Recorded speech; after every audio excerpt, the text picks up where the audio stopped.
Dictation start होगी 5 second बाद। Yes.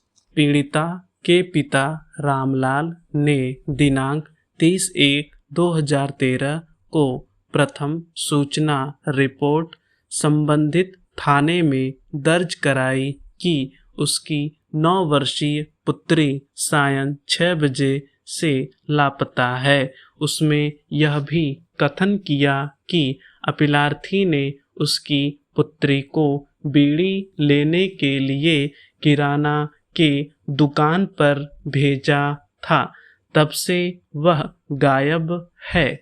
चईगांव माखन खंडवा के पुलिस स्टेशन में तदनुसार FIR संख्या 38/2013 उसी दिन भारतीय दंड संहिता की धारा 363, 366 के अंतर्गत दर्ज किया गया।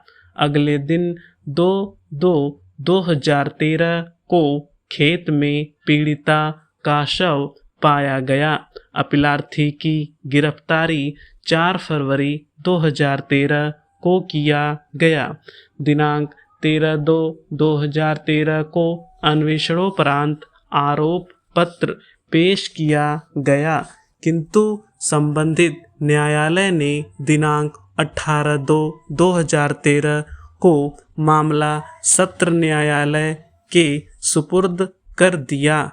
अपीलार्थी की ओर से 18/2/2013 को कोई अधिवक्ता उपस्थित नहीं हुआ, अतः विधिक सहायता सेवा की ओर से दिनांक 19/2/2013 को अपीलार्थी की सहायता के लिए एक अधिवक्ता नियुक्त किया गया, किंतु वह उपस्थित नहीं हुआ। फिर भी इसी दिन सत्र न्यायालय ने अपीलार्थी के विरुद्ध भारतीय दंड संहिता की धारा 302, 363, 366, 377 और 377 तथा यौन अपराधों से बालकों का संरक्षण अधिनियम 2012 की धारा 4, 5 और 6 के अंतर्गत अपीलार्थी के विरुद्ध आरोप तय किया और 26/2/2013 तक अभियोजन के कुल 13 साक्षियों के साक्ष्य पूरा कर लिए गए।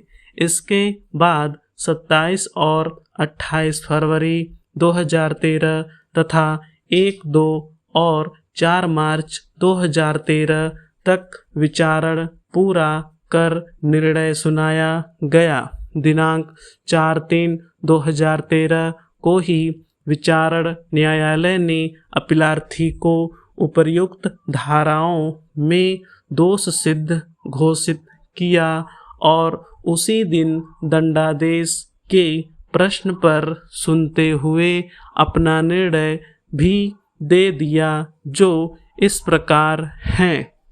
धारा 302 भारतीय दंड संहिता मृत्युदंड। धारा 363 भारतीय दंड संहिता 7 वर्ष कठोर कारावास, जुर्माना 1000 रुपया, चूक कारावास 1 माह। धारा 366 भारतीय दंड संहिता 7 वर्ष कठोर कारावास, जुर्माना 1000 रुपये, चूक कारावास 1 माह।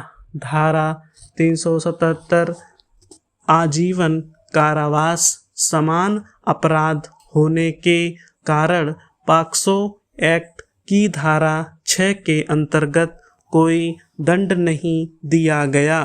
तदनुसार मृत्युदंड की पुष्टि के लिए उच्च न्यायालय को मामला संदर्भित दंड संहिता की धारा 366 कर दिया गया। दूसरी तरफ अपीलार्थी की ओर से भी उच्च न्यायालय ने अपील किया कि उच्च न्यायालय ने अपेक्षित निर्णय दिनांक 27/6/2013 के द्वारा न केवल मृत्युदंड की पुष्टि कर दिया, अपितु अपीलार्थी की अपील भी निरस्त कर दिया।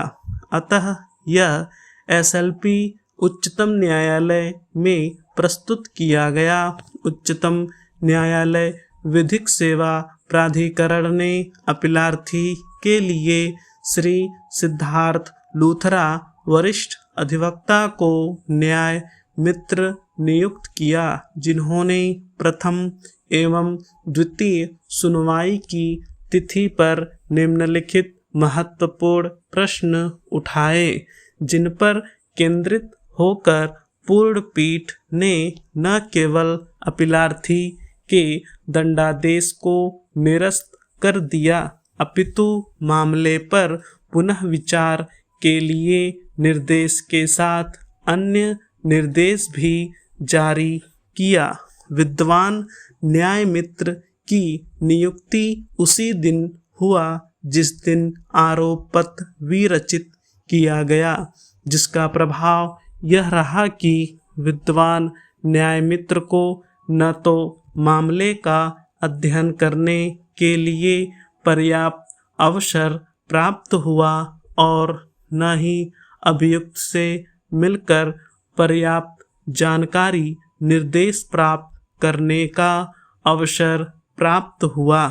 क्या वर्तमान मामले में विचारण न्यायालय के द्वारा अपनाया गया विचारण का तारीख त्वरित न्यायालय के रूप में 13 दिन के भीतर विचारण पूर्ण करके फांसी की सजा सुना देना स्वीकार किया जा सकता है? क्या इस तरीके में विचारण न्यायालय की ओर से कोई उल्लंघन या त्रुटि कारित किया गया? स्टॉप।